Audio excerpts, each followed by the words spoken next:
it's just insane. 22,000 damage in a team fight. I don't know if that's a record, but it's got to be close. Hey everyone, it's Azael here, and today I'm going to be ranking some of the greatest team fights of all time sent in by you, the fans. Let's get started. Okay, this is G2 versus T1. I remember this. This is like the peak G2 era. Let's see. Oh, Clit is completely caught out. The Cap's on the other side. Like, Khan's trying to dive on him and try to kill him off. It's a pretty chaotic fight, but Perks respawning on the Yasuo. He's coming in. Oh, and then Mickey sets up Perks for the kill, and now Perks is just going crazy. This was like peak Perks era. Playing so well on the Yasuo. These are the kind of picks that G2 was absolutely best known for. Like these chaotic picks that they come out. Triple kill. Oh my god, the quadra kill and Caps TPs for the finish. And that is a sick call by Dracos as well.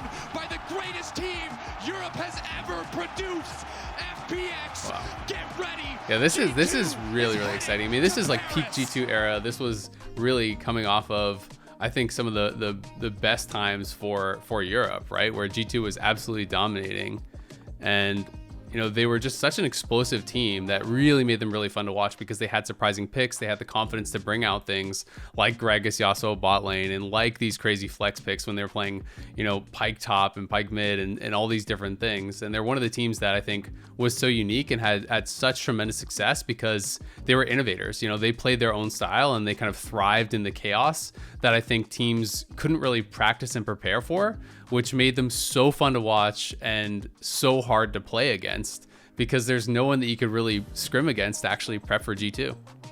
This is a pretty sick team fight, and especially because of the context, I think I have to give it at least A tier, being able to take down T1.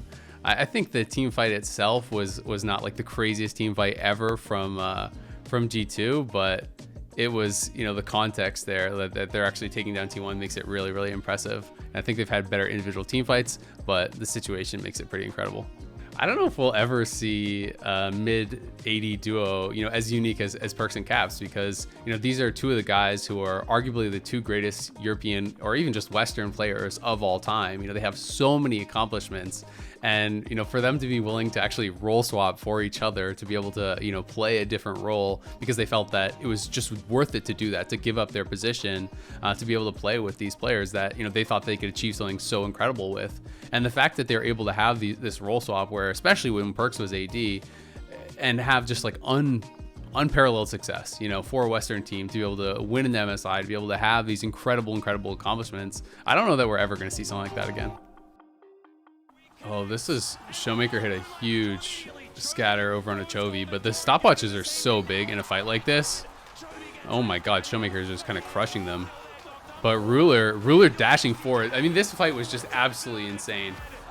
Ruler was just on something in this Worlds, man. Like, he was just so good this tournament. Like, being able to actually find the quadra there is really insane. If you watch Ruler for the whole fight too, like the way he plays it out is so impressive. You know, he's able to actually dash away from the scatter. You know, he's dodging pretty much everything. Flashes there, finds the opportunity to go back in on Showmaker. Perfect bubble from Lehen sets him up, and then dashing in, kills off Doc Dom. The cleanse instantly on the stun there from Nuguri. Like, Ruler is just so good. It's almost unfair.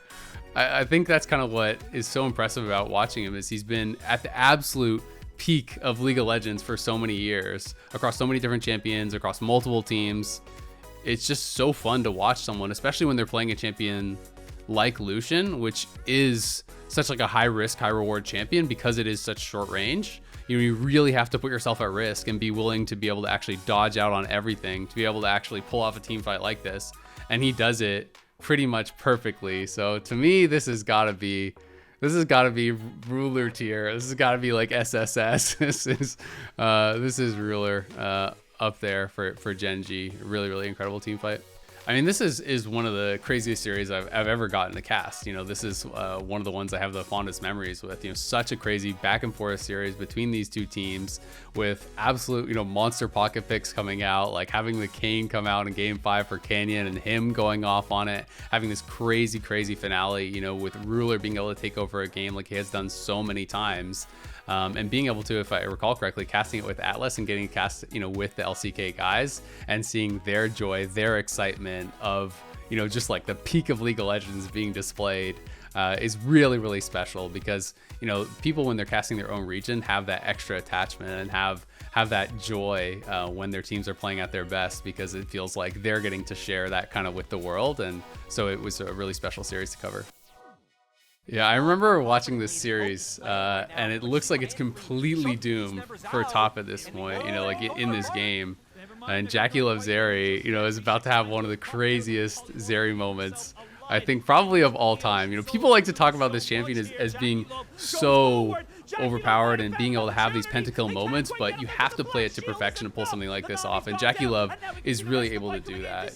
Being able to be so aggressive on it and so confident with it, I think was incredibly impressive. You're playing against a team that has Ocean Soul. You have to do the absolute maximum amount of damage here. And he's just hitting absolutely everything. He's dodging all the skill shots, and he's dodging out on Qs. He's dodging out on the seismic shove.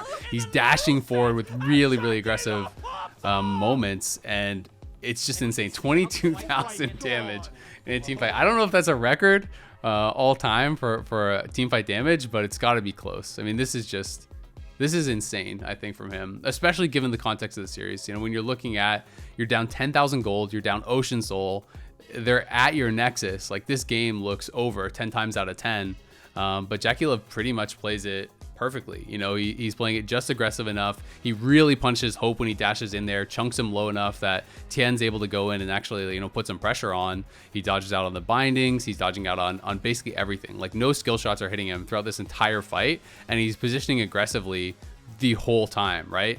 I also really love that, in some of these moments, he's finding to actually not just hit frontline, but he's stepping forward and helping to actually proc the GA there from Hope. He's stepping up and actually getting Kanavi there. This is just absolutely insane. And this is, I think, one of the really beautiful things about JackeyLove. This is a guy who will get criticism for some of his int moments, but you don't get moments like this without playing incredibly aggressive and without playing on that knife's edge. And I think that's one of the things that makes him one of the most exciting players in the world to watch. This was really incredible. I'm gonna give this, I think, an S. I'm gonna give this an S. I think it's maybe not quite as impressive to me as the Ruler team fight, but this was a really well played fight, and especially given the context, down 10k at your Nexus, Ocean Soul on the enemy team, to be able to pull it off was really impressive. So this is 2016. This was my first year actually casting League of Legends, so this is a big throwback. SKT versus Samsung. Crown playing Azael. It's just I forgot that he was even playing this. Like, almost no one played this. That was a really nice stun though, and had perfect positioning on the W to actually hit a lot of people there. And this is just another Ruler team fight. Oh, really nice knock up there from Kuve. Ruler is pretty much entirely untouched. Oh my god. That is actually a crazy shift forward. It's so cool to me that we're watching Ruler dominate in, like, 2022, 2023, and then you're going back in 2016 and he's having one of the craziest plays at the highest level again. It just showcases, how good this guy's been for so long. Yeah, this fight is made so much crazier by the fact that SKT actually has Elder and Soul, so it's extremely difficult to actually win a team fight from this position. But the engage is really good from Crown, finding Bengi and Faker in the back, him and Kuve. And Ruler's positioning is just perfect, over the wall the entire time. Like, he's completely untouched. And then finding the moments to actually shift in, like hits the ult there on a bang, shifts forward, goes aggressive onto him. Ambition stepping up, utilizing his kicks is really beautiful there. Actually, I didn't even catch that in the first fight. And then that moment right there, I think, is what kind of like sets Ruler apart from a lot of other players, is that he finds the moment to shift past these melee champions, to get into the backline, to actually kill off Bang, is just insane. Because most people, I think, in that moment would just be playing max range. They'd be too afraid of throwing the fight to actually dive in like that. Like, it's those moments, finding those small windows that really, I think, separate the greatest players from the rest. He's putting himself in a really risky spot here, but shifting forward, finding that moment to actually kill him off is so crazy. And it's just another one of those fights that just has to be played out perfectly for you to even have a chance. And Ruler's able to do it, but also so much credit deserved by Kuve, Ambition, Crown. I think everyone actually played really well in this fight Samsung, because the engage was perfect, the CC was perfect, the kick, was really, really beautiful from Lee Sin. So I think, not only is this ruler again dominating, but this is an incredible effort from the entire team fight. So to me, that's definitely like SS tier. I think that's an amazing team fight. Okay, I think everyone immediately recognizes this play. This was just unbelievable. Down 10,000 gold, just finding the perfect moment is just unreal. Like, Wolf's engage there was so insane. And everyone perfectly follows up on it instantaneously. Faker hits the Shockwave on multiple people. Bang is there, Hooney's there, Peanut's there. Everyone instantly pounces. And this is one of those things where when you're that far down in a game, if you get one moment, it might appear, one moment for a split second, you might have an opportunity. And being able to see, it's like in this exact moment, they're coming in from multiple angles. And EDG just stacks up too much for a split second. And iBoy even had an insane reaction on this. I remember watching this live and thinking like that was nuts that he actually was able to react with the Azael ult and get that off, when Wolf is coming in with the flash ulti. So, this wasn't even like a poor reaction from EDG, but they just stacked up just a little bit too much. And all of a sudden, everything hits at once. And this is also one of the most legendary calls ever. Faker Shockwave will find them all from Flowers was so sick. Like, this is easily one of the greatest team fights I think ever.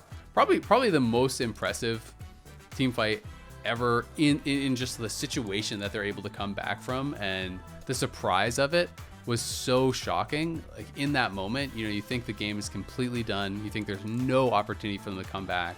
And being able to find a moment like that is just one of those things that I think makes, Faker and makes T1 have that aura about them. It's those magical moments where, they're not supposed to be able to do it, but they make it happen. I feel like I need to almost redo the tier list for this. I have ruler tier, but now we have to change things around. This has to go in SSS. Everything almost has to move down. We've got to make this Faker tier, and then we can have ruler tier down here. We can have, this could be S and this can be A, and that I think will be the final tier list, because that to me is just such an iconic team fight, and such a great example of why T1 is the most dominant team ever. Ooh, that's hard. Oh, actually that's not hard. Now that I think about it, I think the favorite moment that I've ever been able to cover was Danny's pentakill at the Baron. In playoffs, being able to have this, almost 1v5 pentakill moment on Jinx was so unreal. And I remember when I was casting it, the crowd was so loud. There's this fan video that one of the rioters that was there was working, just happened to be right beside the casting booth when this pentakill happened, and they pulled out their phone and they're recording us at the cast, and they're maybe 5 feet away. And I'm screaming literally at the top of my lungs, and you can't even hear me, because the fans were so loud. I just remember this absolute explosion of volume in the stadium when, this play goes off, and it's this surreal moment where, the Danny pentakill at Baron is that kind of play that you dream about, literally, that everyone would dream about when you're playing League of Legends. And it's this almost fake surreal moment, because, if that was in a movie or something about League of Legends, everyone would be watching that and say, well, that's stupid. Like, that would never happen, right?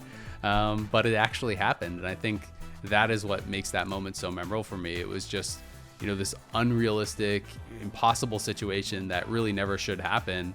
And he plays it perfectly, and he makes it happen, in this massive moment. And I think that's what made it so special for me. And that's what made Danny, such a special player and such an exciting player to watch. Thank you so much, everyone, for sending in these plays. Make sure to let me know how I did in the comments below. And if you want to see Trimby rank the best Fnatic plays of all time, click the video right here. Thanks for watching.